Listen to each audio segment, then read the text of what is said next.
নমস্কার, দেখছেন TV9 বাংলা। আপনাদের সঙ্গে রয়েছি আমি সম্প্রীতি। আমরা আমাদের মধ্যে পেয়ে গিয়েছি আমাদের সকলের প্রিয়, আমারও ভীষণ প্রিয় অভিনেতা আবির চ্যাটার্জিকে। আমি মঞ্চে আসতে অনুরোধ করব আমাদের সকলের ভীষণ প্রিয় অভিনেত্রী সৌমিত্রিষা কুণ্ডু আমাদের মধ্যে রয়েছে। সৌমিত্রিষা প্লিজ। ভূতের রাজা দিল বর, তাদের পথ চলাটা দেখে নিই, তারপর তাদের ক্যাটাগরি বলবো।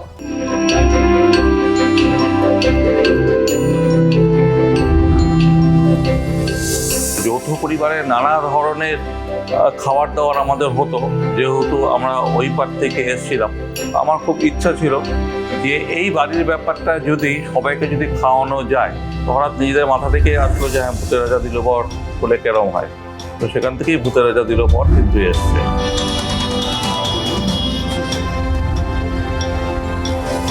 আর ওখানে যেরকম তালি দিলে থালি আসতো, আমাদেরও তাই ভূতের রাজা দিল পরে হাতে হাতে দাও তালি, তবে আসবে ভূতের।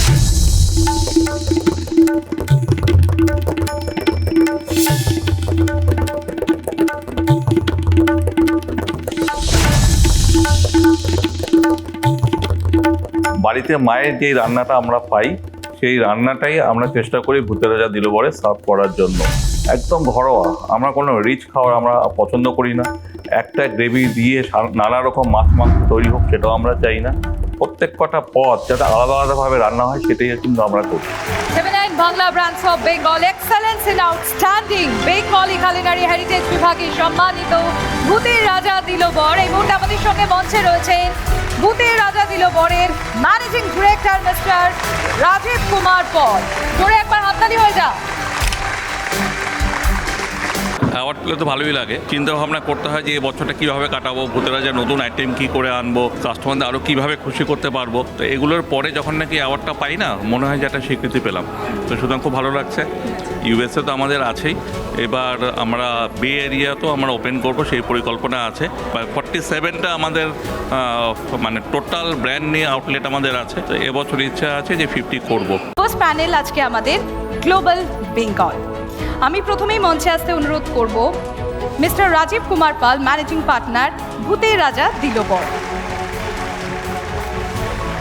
আমি ভীষণ পেটুক মানুষ, বাঙালির তো একটু খাদ্য রসিক হয়, তাই আমি ভূতের রাজা দিল বর দিয়েই আজকে আমাদের এই ফার্স্ট প্যানেলটা একটু শুরু করব।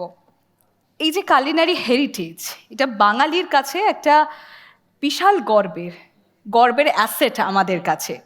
আর এই যে কয়েক দশক ধরে টানা এই যে এটা স্বাদ বজায় রাখা, আর সেই স্বাদটাকে যেরকম আপনারা বজায় রেখেছেন, তার সঙ্গে তো জনপ্রিয়তাটাও ধরে রাখতে হয়।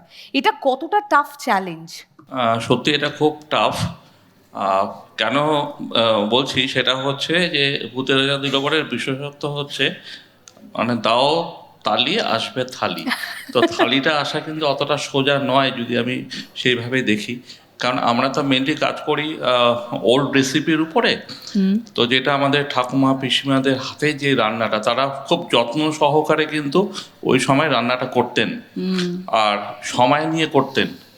আজকালকার দিনে সেই সময়টা কিন্তু নেই, কিন্তু সেই স্বাদটা কিন্তু লোকে চায় যে সেই স্বাদ যেন আমি পাই, যেটা আমি ঠাকুমা পিসিমাদের হাতে খেয়েছি। কয়লার আঁচ, চুনুন, কাঠের জাল, সেগুলো নেই কিন্তু এই স্বাদটা আমাদের দরকার। সেগুলো নেই, অথচ গ্যাসে রান্না হচ্ছে, কিন্তু সেই স্বাদটা লাগবে। না হলেই বলবে না সে আগের স্বাদটা তো পাচ্ছি না। বিশেষ করে আমরা যারা রেস্টুরেন্টে আছি, রেস্টুরেন্টে এই লস্ট রেসিপি নিয়ে কাজ করি, তাদের উপরে কিন্তু ভীষণ চাপ এটা। তো আমরা সবসময় এটা মাথায় রাখি যাতে ওই মাসিমা পিসিমাদের হাতের ওই রান্নাটা যাতে আমরা বজায় রাখতে পারি।